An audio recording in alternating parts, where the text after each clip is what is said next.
Do you want to compose orchestral tracks that sound like this?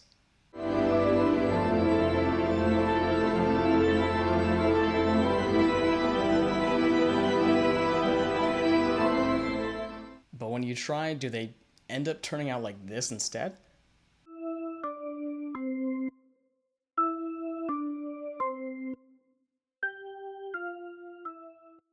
If so, you're not alone. My name's Steven. I'm a sound designer, composer, and professionally trained pipe organist. In the next few minutes, I'm going to walk you through everything you need to know to add authentic sounding pipe organ tracks into your orchestral scores.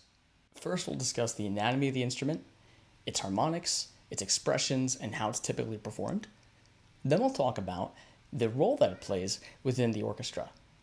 And then finally, we'll talk about applying reverb and a few other techniques to add a bit more polish to your tracks and make your virtual instruments sound more realistic. Let's get started. All right, so before we start programming any virtual instruments, we should always have at least a basic understanding of what instruments we are trying to emulate and how they are performed. The pipe organ is still technically a woodwind instrument comprised of a lot of pipes. A lot of pipes. No, not those kind of pipes, or those, but instead hundreds and sometimes thousands of pipes. These are then organized in different sound groups that we refer to as ranks. Don't worry about the diagrams I'm showing you here. All you need to know is that wind passes through these pipes that are located high up and far away in a cabinet, which acts as a projector to increase the volume and the seconds of reverberation depending on the size of the room. Now, what you'll see on the screen here is a list of some of the most common types of stops that most pipe organs have. These are typically categorized into four major groups: the flutes, the strings, the principals, and the reeds or trumpets. We obviously won't go through all of these today. Just keep in mind that this can vary depending on the number of ranks a pipe organ has. What you need to keep in mind is what sound you're trying to create and what role your pipe organ tracks are supposed to be filling in your orchestral scores. We'll discuss more of that later. As you can tell by now, the pipe organ is a very complex and unique instrument. No two are made exactly alike. And because of that, their harmonics and their capabilities can vary greatly. Now, generally speaking, the pipe organ, unlike the piano, has 2 or 3 manuals, and these are typically smaller than the piano's 88 rows of keys, usually around 55. And unlike the piano, they will also have at least 1 row of pedal boards underneath them, usually ranging anywhere from 12 to 32 notes. One other major area where the pipe organ differs from the piano is that the piano is a very expressive instrument, whereas the pipe organ is not. No matter how hard or soft or fast you press a key, it will always have the exact same volume corresponding to whatever stops you have pulled every time. This will never change. Now, the way that the pipe organ compensates for this is through variation. You're going to hear me use the term registration a lot. And all that pertains to is specific stops you have pulled that allow air to pass through those corresponding pipes. You'll start to see just how important this factor is in pipe organ playing as we look at a couple examples later on. Something that we haven't touched on yet, but is still very important to discuss when working with virtual instruments, is the dynamic range. When it comes to the pipe organ, it's a little bit more involved than simply playing the notes as they appear on paper. You'll notice whenever you select a sound, whether it's a drawbar or a stop from a traditional organ, there will be a number associated with it. This corresponds directly to the size of the pipe and dictates how the sound is performed depending on when the key is pressed. I'll get into it more in a moment, but for now, all you need to understand is that the larger the pipe, the lower and deeper the sound. The smaller the pipe, the higher the sound. To walk through a quick example, here are the sounds that would play if a 16-foot, an 8-foot, and a 4-foot stop were pulled.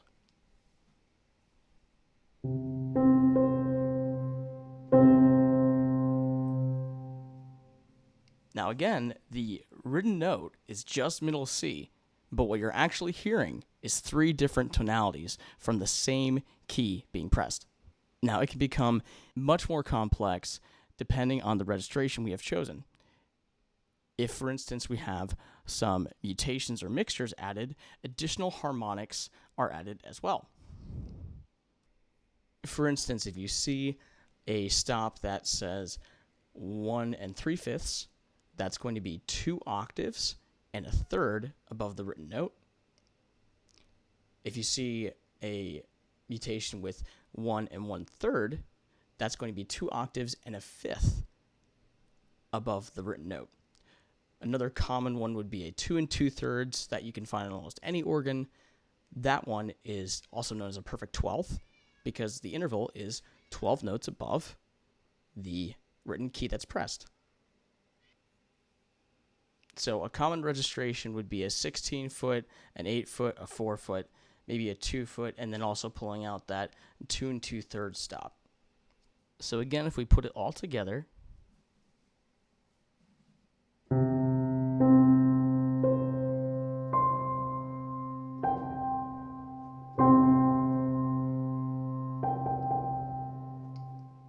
with that G, of course, being the 2 2/3. We could even add a 16, an 8, a 4, a 2, a 2 2/3, and a 1 3/5 to add that 2 octaves above and a third, which would sound like this.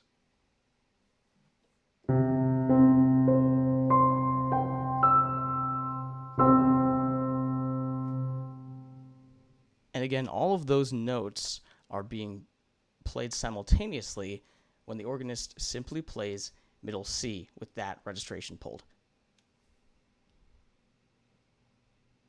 In order to best showcase the role that the pipe organ plays within the orchestra, I'm going to provide 2 examples and then touch on what's going on behind the scenes. Let's start first with Albinoni's Adagio in G minor.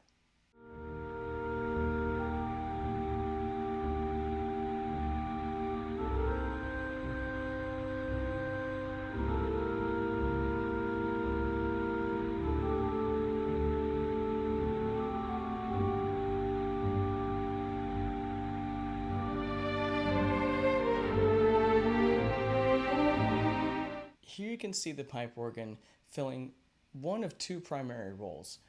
First, as a soft lead instrument, a solo instrument that introduces the main theme for the strings to mirror later on. And then once the strings come in, it backs off a bit and acts in a more supporting role where it mainly doubles the cello and the basses in a pulsing quarter note rhythm. But this isn't the only role that it fills in this piece. We'll see a drastic change later on.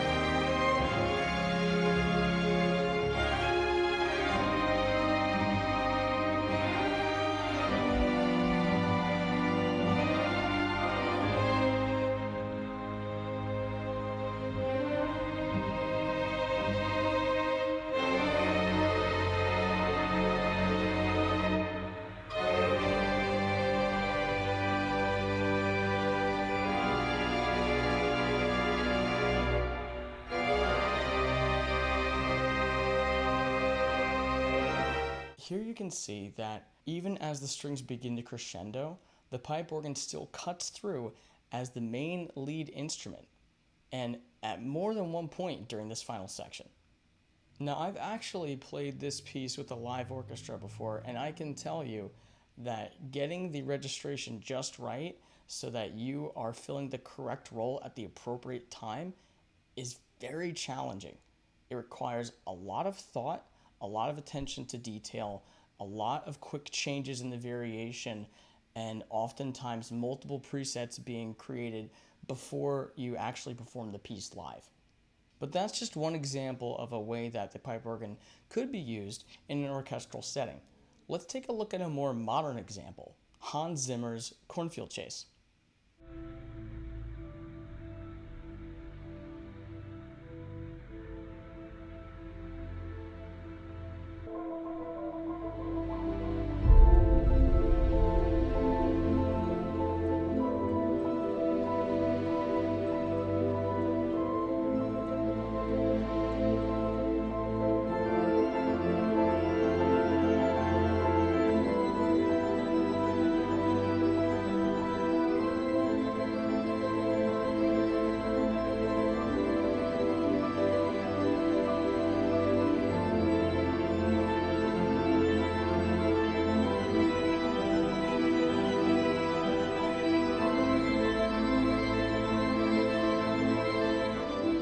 Just like with the previous song, you can hear how the pipe organ changes roles midway through the same piece. At the beginning, it's so subdued that the soft piano almost overtakes it.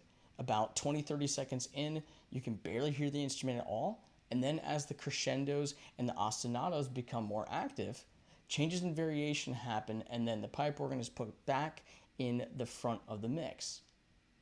A few moments later, more changes in variation, especially the addition of some strong reeds, and at that point, the pipe organ becomes the lead instrument for this piece up until the end. Again, the concept here is that changes in the variation for the registration allow not just for dynamic appeal to be created, but also provide for a change in the role that the instrument itself plays within the rest of the orchestra. Now, before we delve into Logic Pro in a moment, there's a couple of things I want you to keep in mind. First of all, if you are composing for pedal notes specifically, less is more, don't use any triads, and make sure you're in the correct octave. Use enough breath between these sections, but keep in mind that when you press that pedal down, that note will sound until you let go. Other woodwind instruments cannot do this, so use that to your advantage and use it often.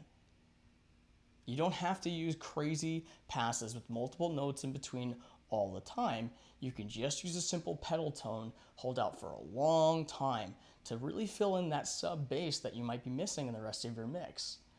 And yes, that's why the music theory term pedal tone exists. Use it. Next, when it comes to velocity, many different instruments have parameters that are affected when you have extremely high and extremely low velocities. To account for this, you want to make sure whenever you're composing organ tracks, you're always going back and using fixed velocity for your notes, just in case. Similarly, you don't want to use any volume automation or any other sort of automation while you're working with your pipe organ tracks. It's not how the instrument works, and it's not the way to make it louder or softer. It's not the way to fix its place in your mix if it's burning out other instruments around it. It's just not the appropriate method. Don't use any heavy effects here. It's not needed in a cathedral environment to begin with, so if you feel like you need to use it, you're doing something wrong. Last but not least, you want to make sure you're adding appropriate breath throughout your piece.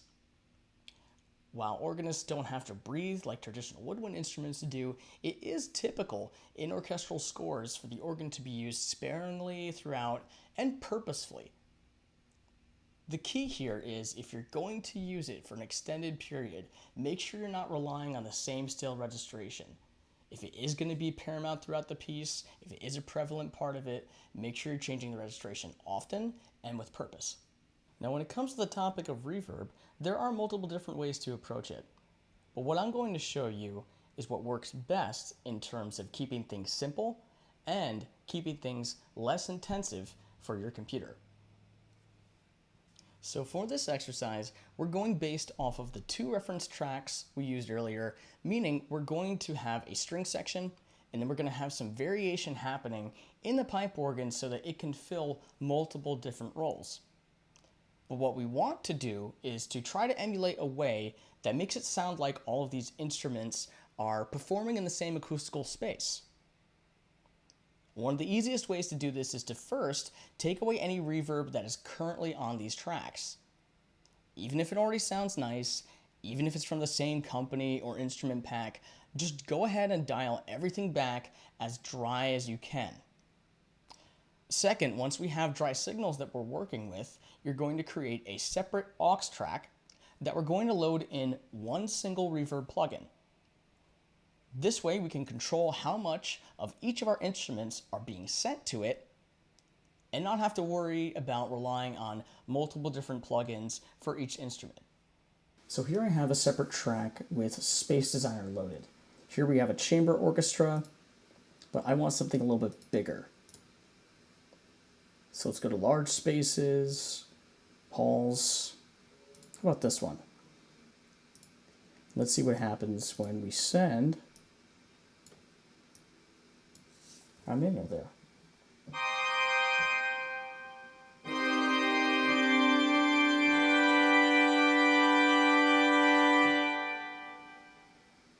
Actually, that sounds great. Now that we have our reverb set up, we'll add in all of the other instruments and repeat the last two steps for each one, dialing back to a dry signal and then tweaking individual sends to the reverb. Okay, so now we have our softer section.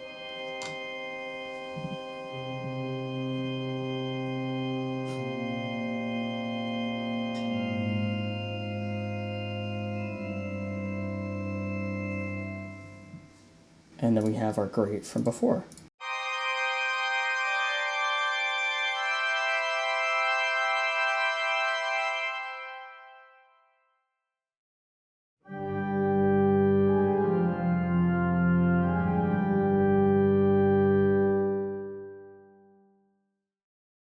Sounds pretty good. Again, normally I would add a bit more variety here, but for the purposes of this exercise, we have at least two different variations that differ greatly enough to add interest when you switch between them. So everything is starting to come together. We have some variety. We have separate tracks for our pedal and our manual. We have some strings that have the same reverberation.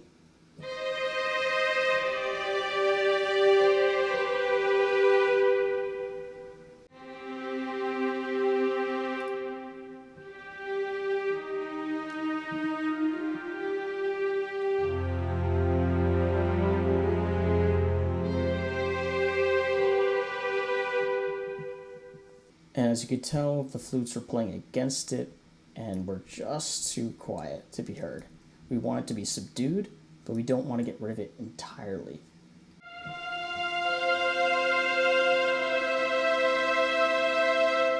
That's better. One more thing I wanted to add. While we're dealing with reverb, we have multiple choices for how we send our instruments to this auxiliary track. You'll see here, the default we have is post-pan. We also have post-fader, pre-fader, sends on faders, and then this interesting independent pan function as well. Post-pan simply means that the pan and the fader on the channel effects will affect the pan and the fader on the auxiliary track. With post-fader, only the volume changes will be affected, no panning will be affected, and with pre-fader, neither the changes to the fader or the pan from the original channel strip will affect the signal going to the auxiliary track. Give you an example here. While we're playing, you can see here, if I bring down the volume starts going down on the reverb track as well. Same thing with the panning. That's also affected. So everything you do on this channel strip will affect what happens to the reverb. Here, it's just the volume that's affected. No panning is affected. And then here, I can change the volume. And you should be able to hear the dry signal getting quieter, but that presence, that reverb is still there. Since we want to add some stereo width in respect to the strings, we'll make them out into separate tracks and send them out to the reverb using independent send pan and channel pans. And we'll keep that at post fader, being that we want the distance to be a little bit closer.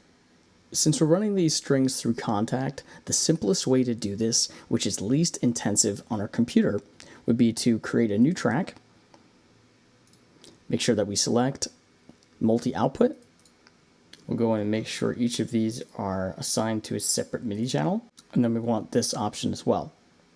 You can see now that each of these tracks have their own output that are separate. You can affect them in this mix window here, but what we're doing at this point makes it so that we can do the same within Logic itself as well. So we go back to Logic, pull back up the mix window, hit this little plus button so that you have one for each. We'll go ahead and name each of these tracks. And for each of these tracks as well, we'll go ahead and right click and click Create Track. That should add something to the window above. All right, now with that all done and out of the way, you can enable all of these tracks. And because they have separate MIDI channels, depending on the one you have selected, that's the one that will sound.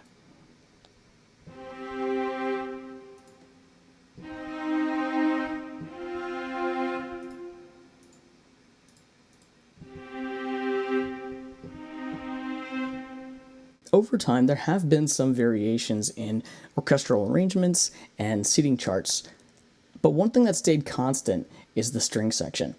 Panning from left to right, you have the first violins all the way down to the basses. So we're going to try to emulate that here, starting with the violins. We'll pan them pretty hard left. Violas, a little bit less left. Cellos will have slightly right, and basses will have pretty far right. One other thing we can do here is use this independent pan function, and that will affect the panning specifically of the stereo image created by the reverb.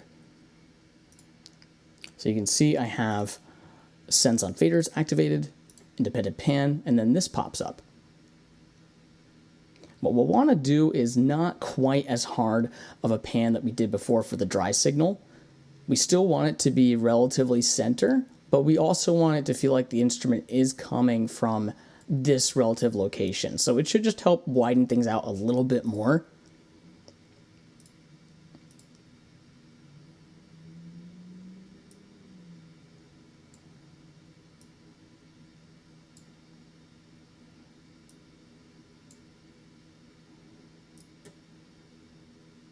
And we'll do that for each.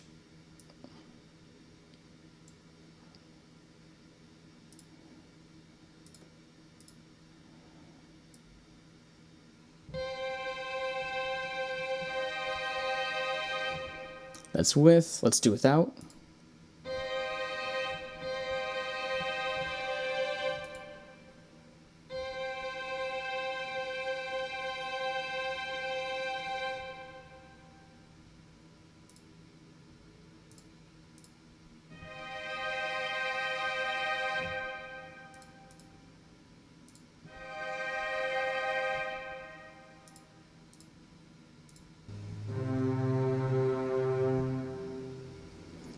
And as you can see, we've really widened out the stereo image here. Whereas before we just had one straight stereo sound. It sounded nice, but it wasn't quite as authentic or wide. Something else I wanted to mention, you'll see here that we have post fader enabled for all of the strings. And that's something that we want to keep for now. It's going to keep them closer to the relative audience, closer to our ears. However, when it comes to the organ sounds, we're going to want to do the exact opposite. We want to create a little bit more distance, if at all possible. And an easy way to do that is to enable pre-fader instead. That way, especially for something like these flutes here, which we're going to want to bring down, it'll become a little bit more subdued and distant without getting rid of some of the presence that we created with the reverberance we have going. We'll keep that send nice and high. And we'll keep that at pre-fader. Let's do the same for the pedal. Let's go ahead and do the same for our other registration as well.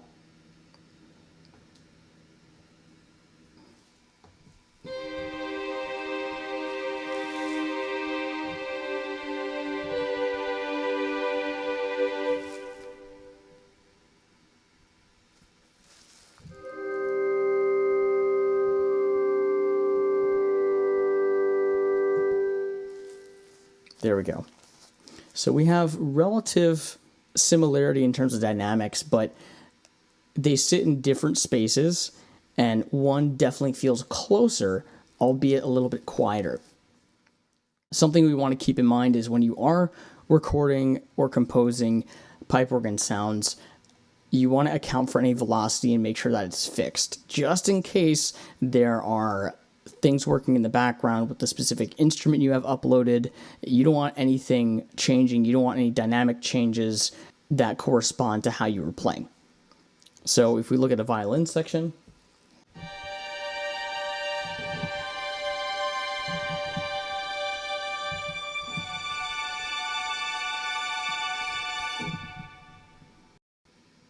you can see there's a variety of velocities here, and that's fine.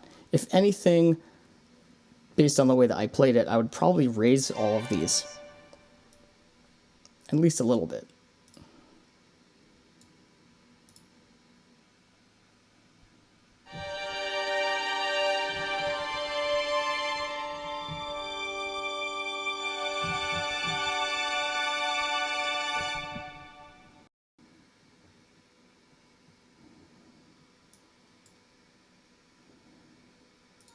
So you can see here there's all different types of velocities that were recorded based on what I did. Go ahead and always make these all a fixed velocity.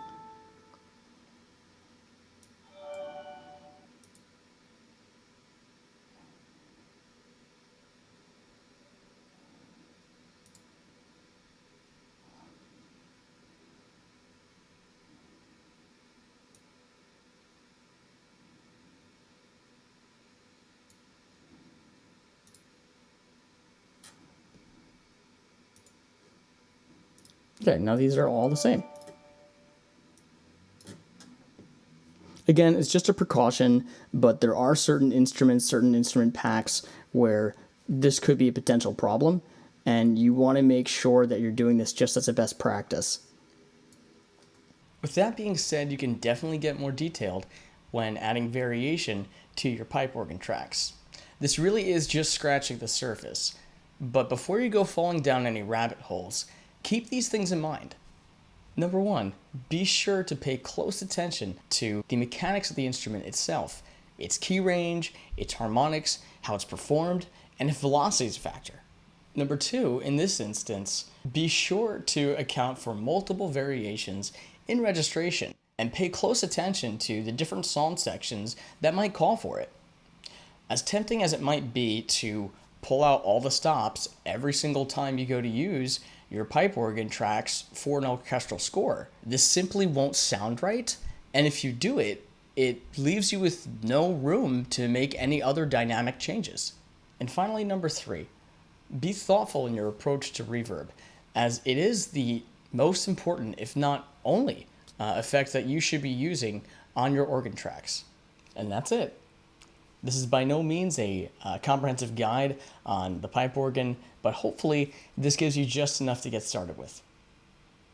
As a little added bonus and to encourage you to experiment with variation in the future, I'll attach 2 links for instruments that I would recommend that are completely free to use and are relatively new. The first one does require a separate player for you to download in order to work, but so far I've had no issues with it. And the other one functions as an add-on for KONTAKT, which I've tested and does work perfectly fine with the free demo version.